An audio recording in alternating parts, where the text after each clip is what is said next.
Caamsaa 2026 oduu sibuun neetwoorkii yeroo kana isin biraan geenya. Dr. Dabratsiyoon Gabra Mikaa'el pirezidaantii naannoo Tigraay ta'uun muudaman. Waraana Tigraayitti taasifamee hordofee diigamee kan ture manni maree Tigraay guyyaa har'aa jechuun Caamsaa 2026 walga'uun durataa TPLF kan ta'an Dr. Dabratsiyoon Gabra Mikaa'el pirezidaantii Tigraay godhee filatuusaa televezyiinii Tigraayitu gabaase. Manni maree sun waliigaltee Piriitooriyaa mootummaa Itoophiyaa fi TPLF gidduu onkoloolessa 23/2015 akka lakkoofsa Habashaatti Afrikaa Kibbaatti mallattaa'ee diigamee turuunsa kan yaadatamudha. Haa ta'u malee TPLF mootummaan waliigalticha waan diigeef jechuun irra deebiin manni marichaa hojii eegaluusaa beeksiseera. Dhimma kanarratti haga yoonaatti gama mootummaa federaalaan wanti jedhame hin jiru. Yaa'ii idilee isaa 6ffaa eebila 27/2018 geggeessuu kan hime manni marichaa pirezidaantii naannichaan alatti afyaa'ii fi afyaa'ii itti aanaa filachuusaa beeksiseera. Haaluma kanaan aadde Kiiros Hogos afyaa'ii fi akkasumas aadde Mihirat Bariyaa afyaa'ii itti aanaa godhee muuduu hime. Koreen giddu galeessaa TPLF eebila 11/2015 akka lakkoofsa Habashaatti ibsa baaseen waggaa 6 dura filannoo naannicha keessatti adeemsifame jedhameen manni maree mootummaa Tigraay filatamee gara hojii akka deebi'u murteessuu beeksisee ture. TPLF murtee kana kan beeksise mootummaan federaalaa waliigaltee Piriitooriyaa booda bulchiinsa mootummaa yeroo hundaa'e kan hoogganaa jiran pirezidaantii Taaddasaa Waradaa turtii aangoo isaanii waggaa tokkoof erga dheeressee torban 2 boodadha. Oduttaanuun haleellaa diroonii Sudaan naannoo Aljeeziraatti raawwatameen namoonni 6 dhaga'ame. Haleellaa diroonii giddu galeessa Sudaanitti raawwatameen miseensota maatii ajajaa humnoota Sudan Shield Force Abuu Aglaa Keeyikaal 6 ajjeesuun gabaafame.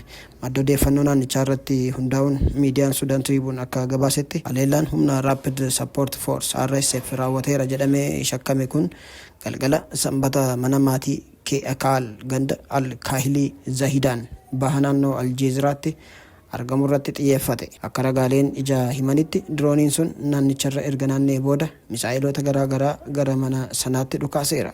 Namoota ajjeefaman keessaa tokko Maayer Azam Keeyakil yoo ta'u innis qondaala olaanaa humna Sudaan Shiildii fi obboleessa ajajichaati. Namoonni miidhaan irra ga'e biroon Muhammad Al-Sidiq Keeyakaal Abdallaa Qadir Keeyakaal Abdallaa Qasmaal Rahmaa fi Al-Sidiq Bakti Muhammad Bakti ta'uun adda baafamaniiru. Miseensonni maatii biroo 2 Aydarii fi Kaalid Keeyakaal madaa'us gabaafameera. Gaggeessaan humna Sudaan Shiild keessaa tokko kan ta'an Yusuf Amaar Abusaan karaa miidiyaa hawaasummaa du'a miseensota kanaa kan mirkaneessan yoo ta'u kunis dhaabbatichaaf humnaa fi kutannoo cimaa kan dabaludha jedhaniiru. Haleellaan sun erga humni Sudaan Shiild bakka jireenya isaa hundeeffate as haleellaa diroonii isaa 3ffaadha. Haleellaan kanaan dura amajjii keessa iddoowwan wal fakkaatan irratti raawwatamee ture.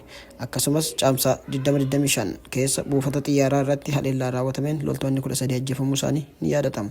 Inni kunis RSF'tti itti gaafatamummaa kennamee ture. Humni Sudaan Shiild inni baay'ee isa naannoo buufata kan naannoo Aljeeziraa fi Gadaariif gidduu jiru keessa socho'u erga onkoloolessa 2020 RSF gadi lakkisee booda raayyaa ittisa biyyaa Sudaan waliin hiriireera. Murteen isaa sun waraana sana keessatti akka qabxii jijjiiramaatti kan ilaalamu yoo ta'u raayyaa ittisa biyyaa fi humna michuu isaa Aljeeziraa fi Kaartum deebisanii akka to'atan akkasumas sochii isaanii gara Kordofaanii fi naannoo Biluu Naayilitti akka babal'isan dandeessiseera. Xumura irratti Iraan doonii waraana Ameerikaa hulaa Hormuz seenuuf turte misaa'ilaan haleeluu miidiyaan biyyattii gabaase.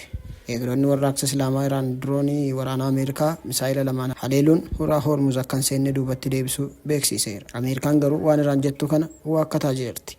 Akka gabaasa miidiyaan mootummaa Iraanitti dooniin sun akeekkachiisa eegdota warraaqsaa Islaamaa IRGS irraa kenname erga didee darbee boodadha.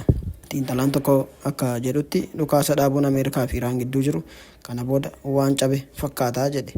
Iraan dooniin waraanaa Ameerikaa gara hulaa Hormuz akka hin seenne akeekkachiifte turte. Miidiyaan mootummaa Iraan akka gabaasetti ministeerri dhimma alaa Iraan doorsisa Ameerikaa gara hulaa Hormuz seenan ittisuuf qophii ta'uu ibsee ture. Gabaasni sun kan dhufe erga Doonaald Tiraamp waraanni Ameerikaa dooniiwwan daandii galaana Hormuz sana keessatti qabaman gargaaruu akka jalqaban erga dubbatanii boodadha. Odeeffannoon kan TRT, Rootersii fi BBC'ti.